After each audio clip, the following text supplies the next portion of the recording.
Hey, these are my top tips for abandoned photography. I find it can be easy to get caught up in or focused on the building, the location that you found. You've been searching so long for it and you finally find it, and that's basically all you photograph. But I always try to step back and take the broad, expansive portrait, the landscape photo that really provides the context of the location of the abandoned building, and it just really sets the mood for the location. So don't forget to take those big context shots.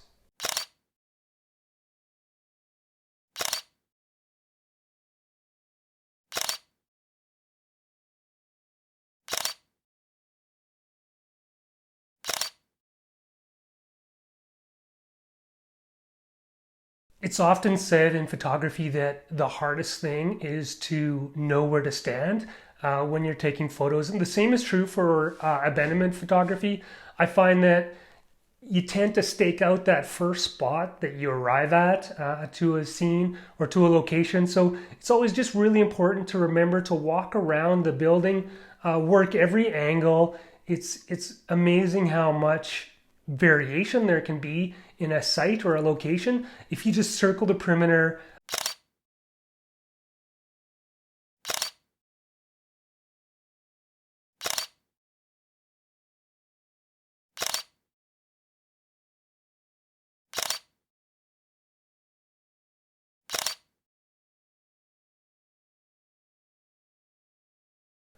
Framing is a technique that you hear about all the time in photography, and it works really well with abandonment photography. You can use almost anything for a frame. You can use trees, fence lines, windows, door frames, all kinds of objects can be strategically placed within your scene to frame your subject and really make that image stand out.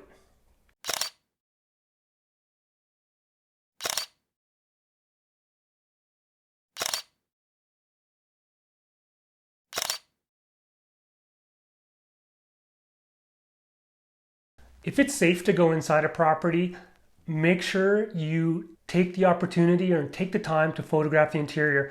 It's good to bring a wide angle lens and a tripod if you are photographing inside. Those two tools really help tell the story, particularly if you're working in tight confined space or a location that isn't that large. I do a lot of rural Canadian landscape, and many of those buildings are small, so the tripod and the wide angle really come in handy with those locations.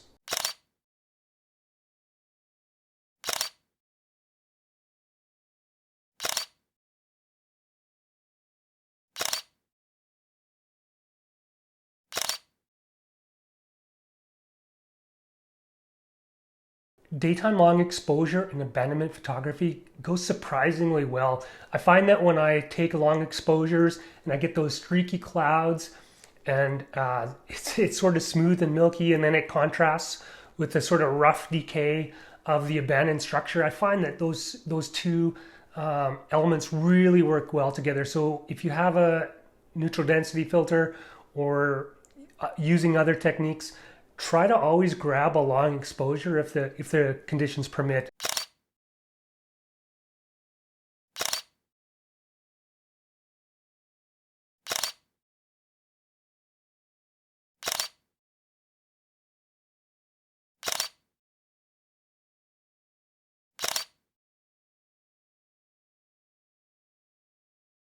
Taking images at night just might be the coolest way to sort of set your abandonment photography images apart from the others. It's one of the hardest things to do because you have to have lights or you have to have the technique down to make those images.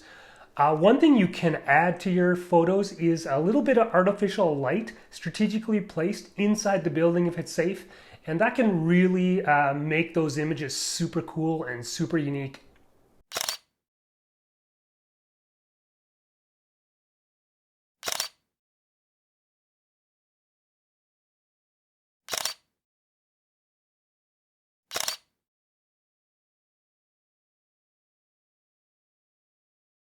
Like most areas of photography, storytelling is pretty important with abandonment photography.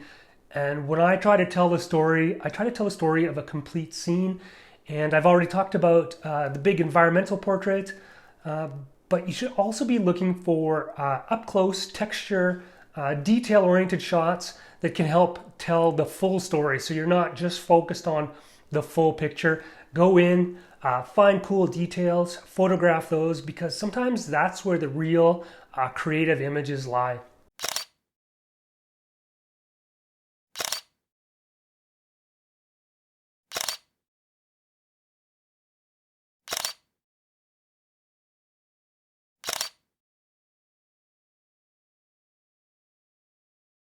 Light and shadow can really be used to make fantastic abandonment photography images. One tip is to try to expose for the light and let the light and the dark create interesting patterns. Those are often the subjects or can be subjects in their own right.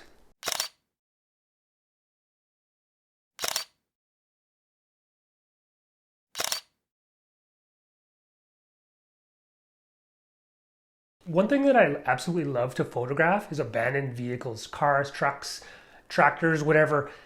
They often have, particularly the older they are, they often have amazing texture. They really shout decay. And if you can get a abandoned car or a vehicle next to an abandoned house or a barn or a property of some sort, those combined, or the combination of those elements, can really make for awesome abandonment photography images. So look for old vehicles.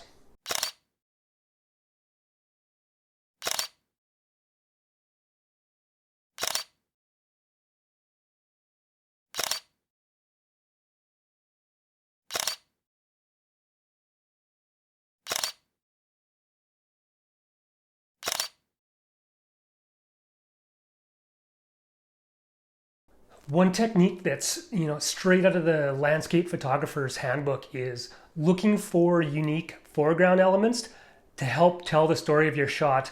Now, you can get focused only on on the subject as I mentioned, but if you start looking around for foreground elements, that can really change the shot that you're taking. It can add depth to the image. It can help tell a different type of story. It's just a great way to approach abandonment photography.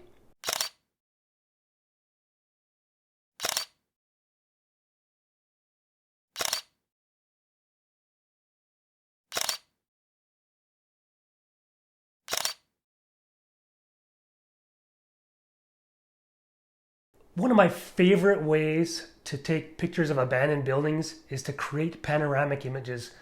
I love panos, I shoot them all the time for all kinds of subject matter, but they work surprisingly well with abandoned photography because you can really tell the story of a place when you show the full panoramic.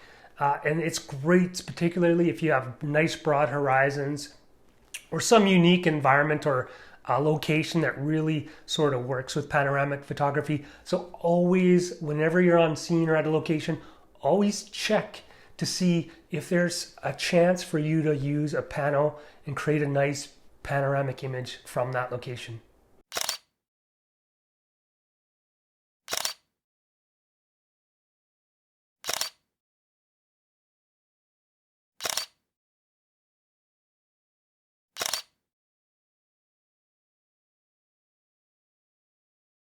And the last thing I'm going to mention, not a photographic technique per se, but with abandonment photography, you're often going to locations that are potentially dangerous, probably off the beaten path. So it's important to do your research, kind of pick a set of locations or put together an itinerary. Just leave it with your friends or your family, particularly if you go alone. It's better to go with someone else, but if you are going alone, just make sure you do your research in advance and let people know where you're going so that if there's ever a problem, people will know where you are and they should be able to track you down. It's a dangerous kind of photography, so you want to play it safe and not do anything that's too stupid. All right, thanks for watching. Hope you got something out of this. Take care.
you.